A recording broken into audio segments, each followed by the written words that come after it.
oxígeno. Eso es lo que reconoce el sistema inmune. Exactamente, la señalización que utiliza la célula defectuosa para avisarle al cuerpo, estoy mal, estoy sacando esta característica que indica que no soy una célula normal, tiene que mandarme una matar. ¿Está claro? Y de los antígenos tumorales es como se hacen muchas pruebas de laboratorio para detectar presencia de tumor, por ejemplo. ¿Puedes explicar eso, por favor? ¿Qué? Lo de los antígenos tumorales. Eso, ¿qué entendemos por un antígeno? Una sustancia que posee lo extraño que le dice al cuerpo, soy extraño.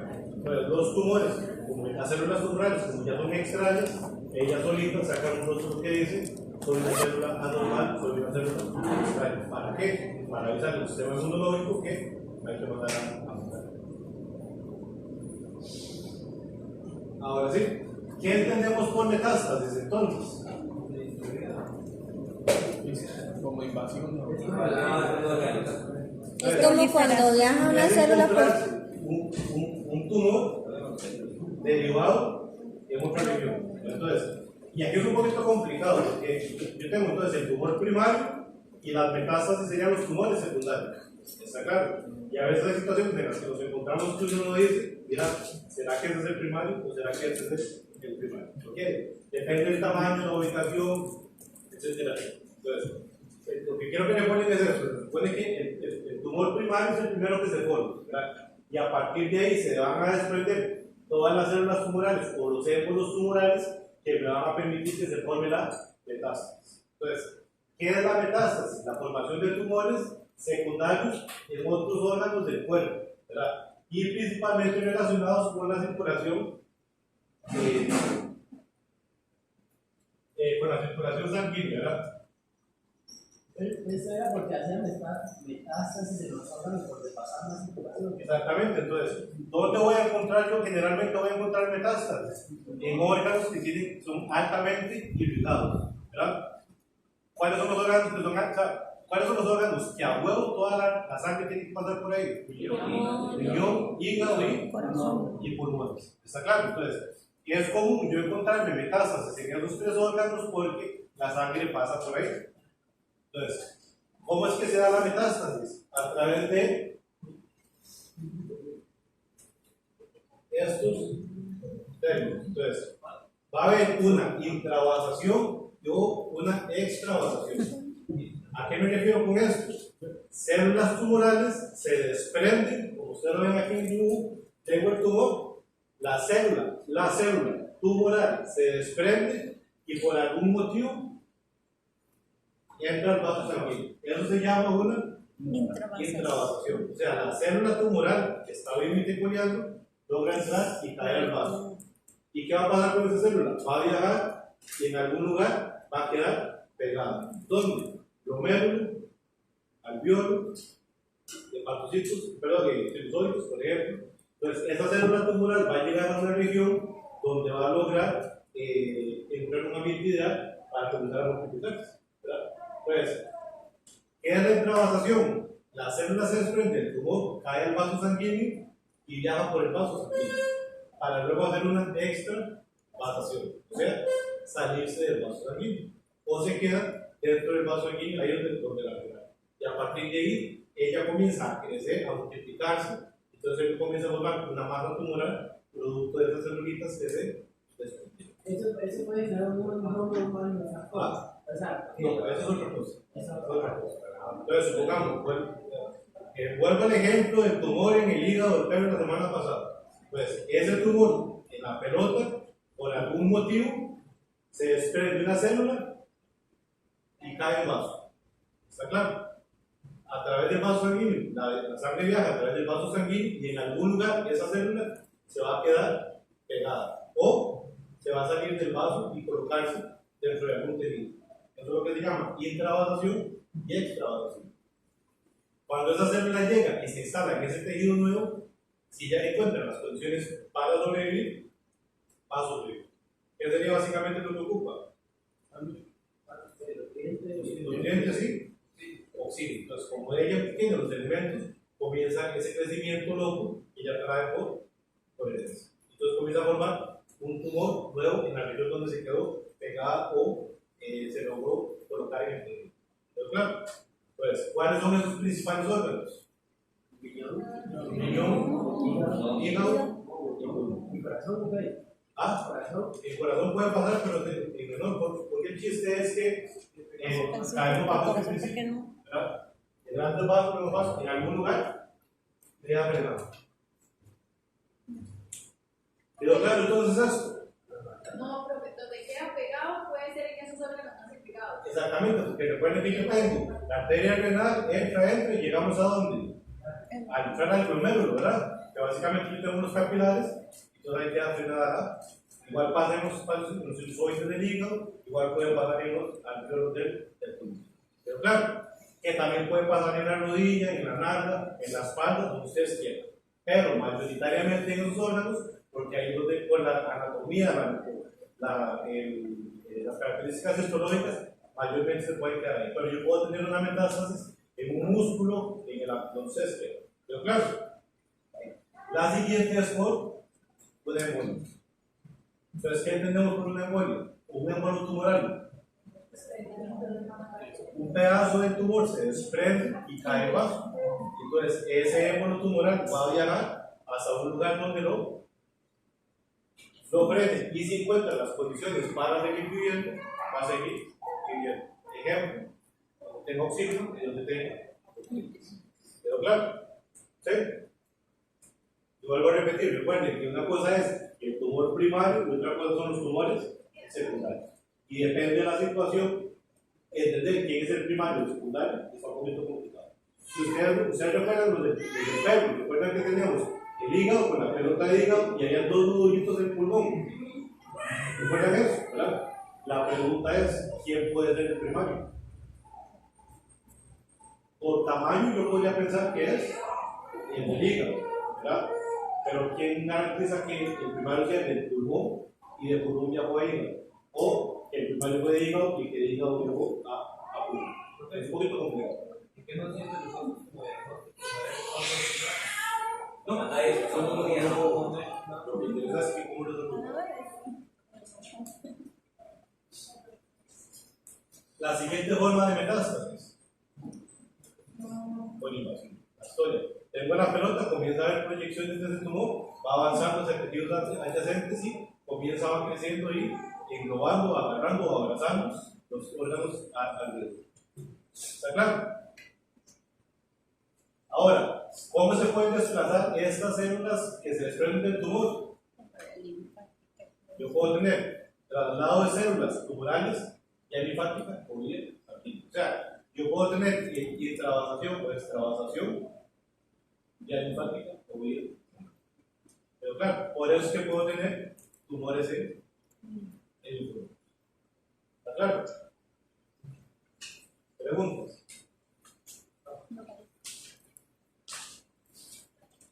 Ahí les pongo dos ejemplos de diferentes tipos tumorales, ¿verdad?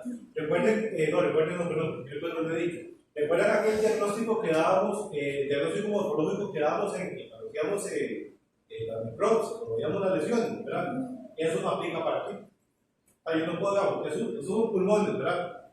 En un montón de pelotas, ¿verdad? Yo aquí no digo una neumonía crónica, bla, bla, bla. Eso aplica para cuadros inflamatorios. Pero aquí tenemos un proceso de neoplasia. Entonces, ese diagnóstico morfológico que damos ahí no aplica para esos casos. Yo tengo que decir presencia de neoplasia ubicada en el pulmón y a esperar a la histopatología para que nos den el resultado. Pero claro, vamos ahí a todos de recordar eso. Pero a la hora de escribir, yo sí tengo que describir lo que estoy viendo, como hago en todas las descripciones. La pregunta es, ¿qué descripción haríamos aquí?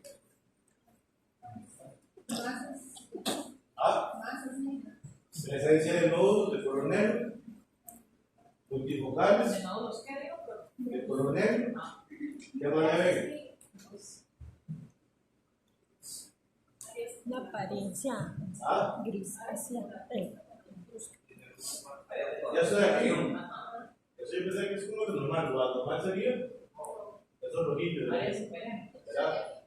Ahora, entonces recuerden, los tumores hay que medirlos, se deberían pesar, ¿verdad? Yo tengo que cortar el tumor para ver qué tanto penetra en el parénquima, tengo que describir la consistencia, el color, si le meto el dedo si se siente enfriado o no se siente friable, si es duro, si a la hora de cortar, el cuchillo raspa, todas las características tengo que citarlas a la hora de descubrir. Y toda esa información es súper importante porque el histopatólogo que quiere esa información para poder llegar a un diagnóstico. ¿Está claro? Y aquella vieja historia que habíamos dicho el otro día. ¿Todos? Y aquella vieja historia, cuando ustedes vayan a mandar, supongamos que ese es el órgano, y aquí está el nódulo, ¿verdad? Recuerden, cuando yo voy a mandar al laboratorio, ¿de qué tamaño eran los tejidos? ¿De qué tamaño es el pedacito que mando?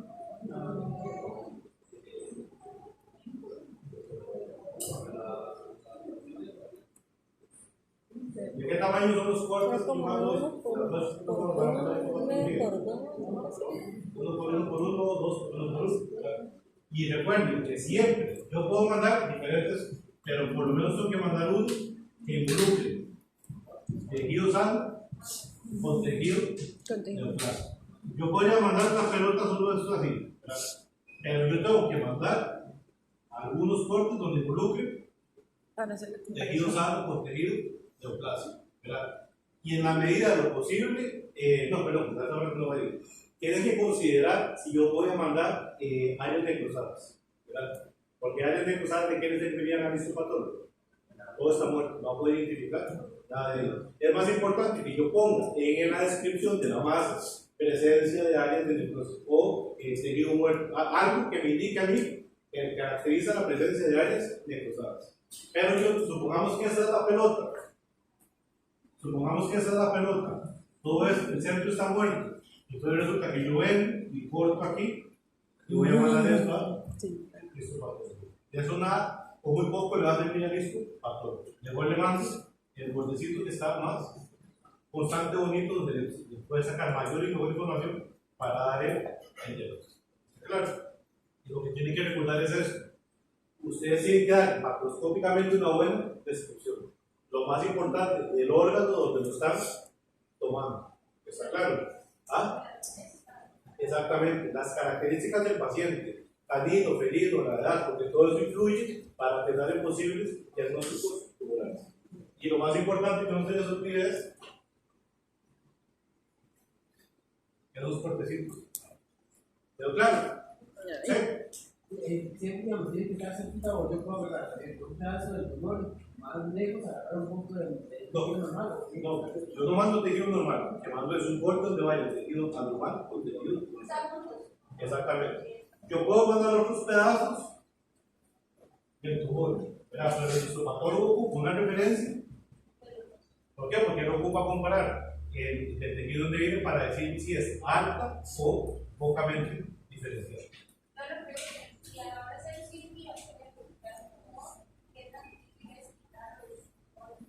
Entonces ahora ahí viene la otra. Digamos, supongamos que ese es el tumor, ¿verdad?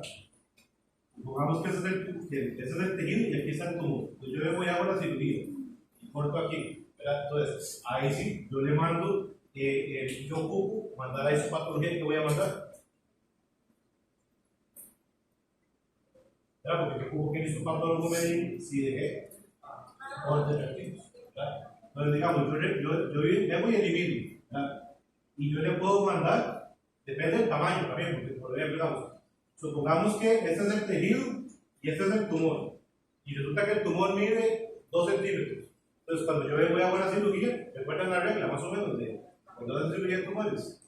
Se pide, en principio, yo voy a dejar al menos 2-3 centímetros alrededor de la lesión, que depende de la región, es imposible, ¿verdad? Pero resulta que yo hago una cirugía y corto aquí, ¿verdad? Entonces, el tumor es pequeño, entonces yo le puedo mandar, yo lo saco, hago el corte a la mitad y mando uno de esos a histopatólogo. Porque ya el histopatólogo va a poder ver el tumor y todo el monte. Entonces, cuando él monte la lámina, va a poder decir si quedaron o no quedaron, ¿verdad? Ahora, ¿qué pasa si la pelota es muy grande?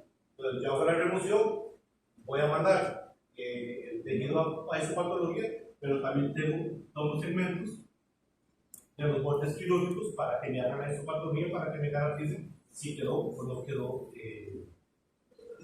tejido neoplásico. Tengo que informarlos por separado, o sea, tienen que ir separados. De preferencia identificados. Esa es una. Y la otra es que. Dice que si Listo, quedó claro. no, Es para ver si la gente Se puede usar por la rosa Ay, todavía quedaron como células tumorales, digamos. ¿Quedó claro? Haber quedado más Sí. para remover toda la toxicidad. Entonces, ahora, por ejemplo, vean, ese tumor de aquí, ¿qué órgano le dijimos que es? Pulmón. Yo me encuentro eso en un pulmón. Yo puedo decir es primario o secundario. Entonces, tengo que ir a buscar a otras partes del cuerpo porque puede que esa sea una consecuencia de un tumor en otras partes y no lo estoy encontrando. pero es que tu nombre no son como ser secundarios. Exactamente. En pulmón, en hígado y en riñones, yo no los puedo encontrar secundarios. O sea, nunca he encontrado un Cuando yo no me encuentro. puede que sí. Pero sería como más común encontrar O podría ser que tal vez esta fue la primaria y todos los demás son metástasis del primario. Es una pregunta negra. ¿Es una pregunta? No, si quedó claro lo de la descripción. ¿Sí? Y ahí les pongo ejemplos de nombres de tumores que van a escuchar en la vida. ¿Verdad? Entonces, la primera clasificación, este primero es en base a tumores de origen mesenquimal. ¿Está claro? La siguiente es epidemia. Entonces ustedes ven ahí cómo lo digo positivo, cómo lo digo, perdón, cómo lo digo benigno, cómo lo digo maligno. ¿Está claro? Vamos a verlo para que nada más puedo hacerlo lo tengo.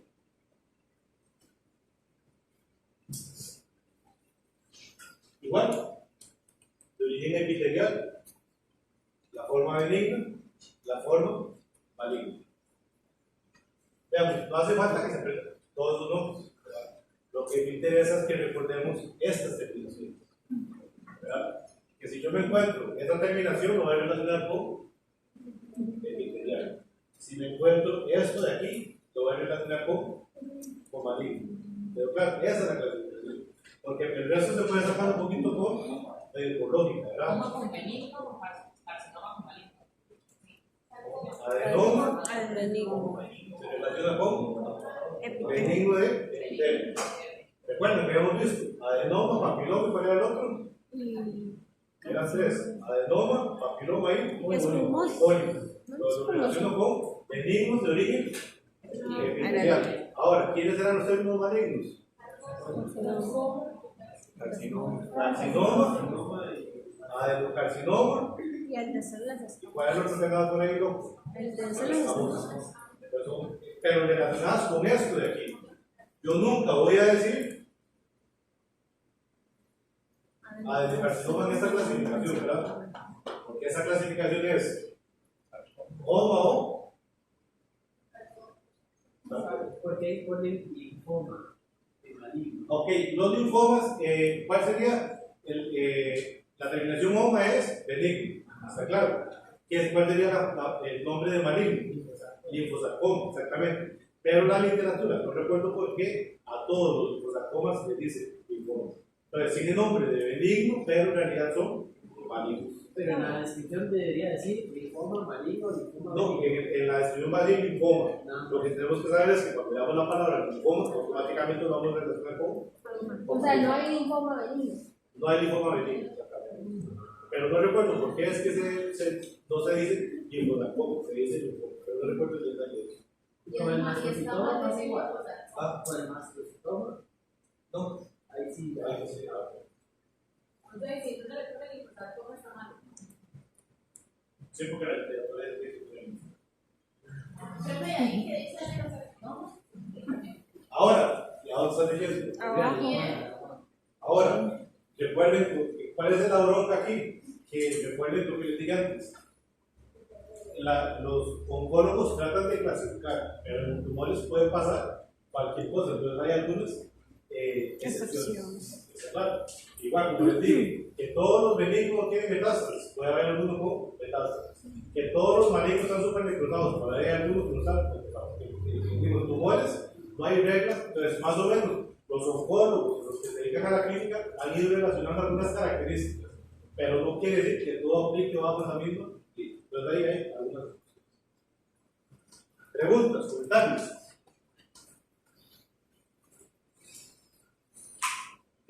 Lo vuelvo a repetir, no hace falta que aprendamos los 1000 nombres, lo que interesa es que recordemos esa clasificación. Con el tiempo ustedes van a ir asociando ahí, cuando hagan clínica van a ir asociando los tipos celulares, ¿verdad? Un mastocitoma, un leiomioma, hemangioma, ese tipo de cosas. Lo que interesa es cuando ustedes lean el nombre y aparezca la terminación oma ahí, pues de muchas veces. O si dice la parte maligna, ¿verdad? O sea, que ustedes tengan en la alerta, sepan interpretar estas terminaciones. Eso, ¿quedó claro? Y entonces, en base a eso, que ustedes sepan hacer un pronóstico o considerar desde la clínica qué debo hacer o cómo puedo resolver. ¿Estamos claros? Ejemplos de tumores mixtos. ¿Qué dijimos que era un tumor mixto? Tenía células de varios. Que tenía diferentes tipos celulares. Entonces, ahí son ejemplos de. Y eso de aquí se recuerda, ¿cuál es de la razón? De células. Ok, ya para terminar. Entonces, ahora sí, quedó claro que es un tumor, cómo crece, cómo se clasifican, el comportamiento de ese tumor, tanto benigno como maligno, algunas características propias. Eso que le estoy colocando aquí es el efecto sistémico, ¿verdad? Entonces, ¿por qué el tumor va a cambiar la anatomía o la función del cuerpo? Según la región donde se encuentra. Un espacio ahí. Por compresión, por extensión, por invasión, bla, bla, bla, entonces viene afectando el asunto.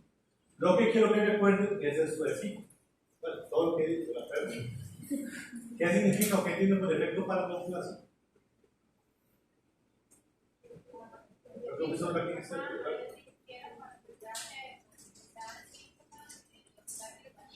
Exactamente. Entonces, supongamos, el tumor está en el dedo gordo del pie. Yo lo diría, más que dar tales para caminar. Está claro.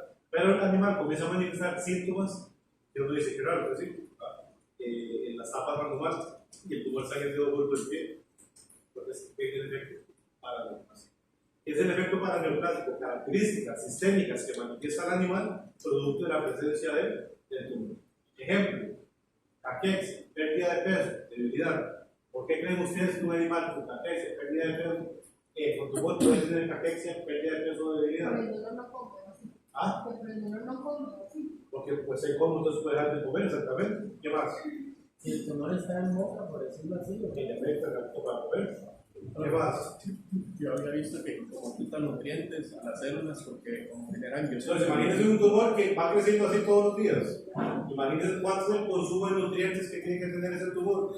Pues le comienza a quitar nutrientes del organismo para alimentar al tumor. Depende de la posición, de la ubicación. Si está necrosado, imagínense cuánto le puede doler a un animal un tumor necrosado. ¿Verdad? Una respuesta inflamatoria activa durante meses. ¿Verdad? Todo eso representa un daño que repercute a nivel del cuerpo. Entonces, la competencia por nutrientes, ¿verdad? Un proceso inflamatorio activo durante meses, demanda de nutrientes, lo que decíamos antes. ¿Qué es una exudación dentro de un tumor? O sea, la perla con una pelota ahí y le da una exudación, hay una exudación. ¿Qué está perdiendo? Está perdiendo células y proteínas, ¿verdad? Inflamatorias y líquidos. ¿Cómo hace el cuerpo para tratar de resolver eso? ¿Verdad? Entonces, hay una fuga de características o componentes del cuerpo producto de ese tumor necrosado con esa pelota que la gente dice que lo ve horrible, ya está estudiando un cargo y ya no aguantamos. ¿Ah? Y además de eso, la pobre está echando. ¿Pero claro? Y efectos metabólicos. Imagínense si el tumor es de una glándula, si el tumor es de la hipófisis o de la adrenal o de un riñón, por ejemplo. ¿Está claro? Todo eso va a repercutir en el comportamiento normal del animal, que es lo que le llamamos efectos paraneoplásicos. Es el comportamiento sistémico que presenta el animal consecuencia de la presencia del animal. ¿Pero claro? Endocrinopatía, sí tenemos una endocrinopatía, ¿verdad? es como lo mismo de El tumor en tiroides, tumor en paratiroides, tumor en hipófisis, tumor en hipotálamo, tumor en adrenal, en testículos, en ovarios, por ejemplo, todo eso va a generar la formación de hormonas en cantidades anormales o con formaciones anormales. ¿Verdad? Recuerden que la célula está loca y eso va a tener un impacto en el organismo.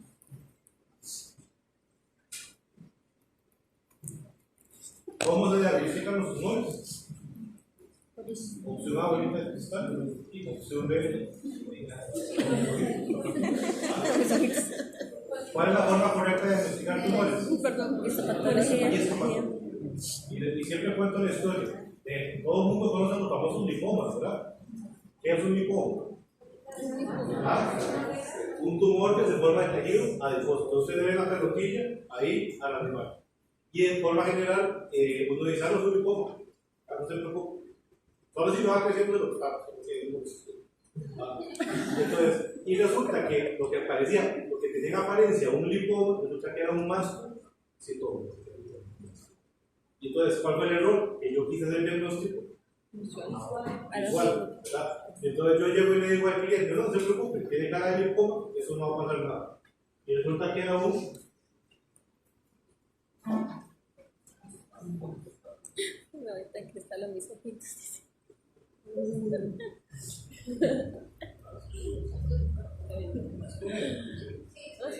Sí, así está bien. Sí.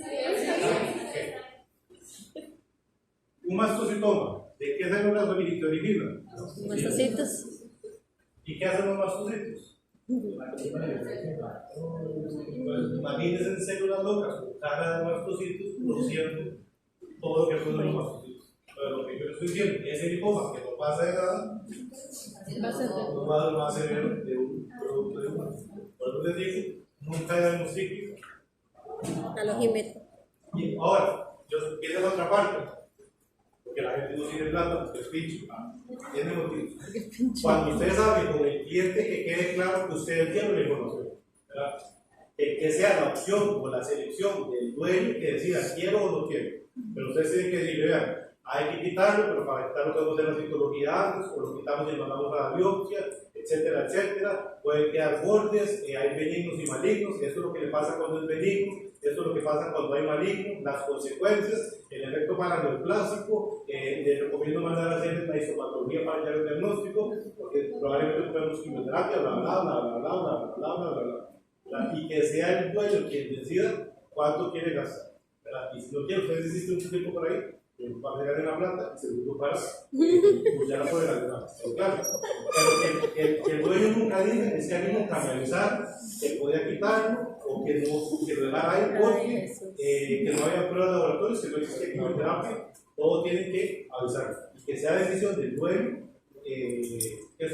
pero que no sea una decisión mal informada, porque se termina muriendo los bichos y al que le comen el café después de veterinario que me mal informa. Entonces, sin hacer la histopatología, uno puede arriesgarse a pisar, ¿verdad? O sea, si el mal quisiera. Por eso, ahí está. Lo ideal es, por ejemplo, el doctor García siempre recomienda una citología antes de la cirugía. Porque la citología en cuestión de 2 días, yo tengo que decir, mira, es quitado o no es quitado. Ah, no, es maligno, no lo quite. Trabaje primero en la quimioterapia. O es maligno, puede quitarlo, pero recuerde los bordes. Entonces, ahora, en el segundo caso, bueno, vamos a cirugía, lo quitamos y mandémoslo para histopatología, para ver qué sale. Y en base a eso, no. Por ejemplo, un tumor aquí, en la uña del animal, lo quito, ¿verdad? Y resulta que es maligno, ¿qué voy a hacer? Probablemente. Pues, entonces, todo eso se debe explicar al profesional. Pero claro, ese es el paso a seguir. Estas son las posibilidades, una una cirugía, qué pasa después de la cirugía, etcétera, etcétera, etcétera. Pero claro, y tú vuelvo a repetir, más diagnóstico, histopatología, que se puede complementar con inmunohistoquímica, y ahora hay pruebas moleculares que también necesitan identificar y clasificarlos. Pero claro, preguntas o comentarios.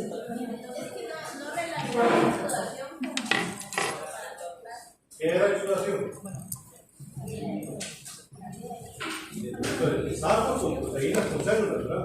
Pues es una úlcera ahí, botando un montón de fluidos, con esos elementos, que al cuerpo le cuesta fabricar.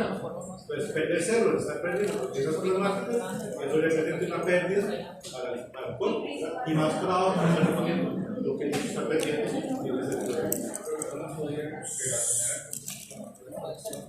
¿Ah? El proceso inflamatorio también incluye sudación y transudación, como vimos hace 3 clases para atrás. Entonces, yo tengo un proceso inflamatorio activo, ya le presento un caso, ¿verdad? Y además, ese proceso inflamatorio que representa una exudación, una transudación, es parte del caso. ¿Alguien más? No. ¿Listo? ¿Todo?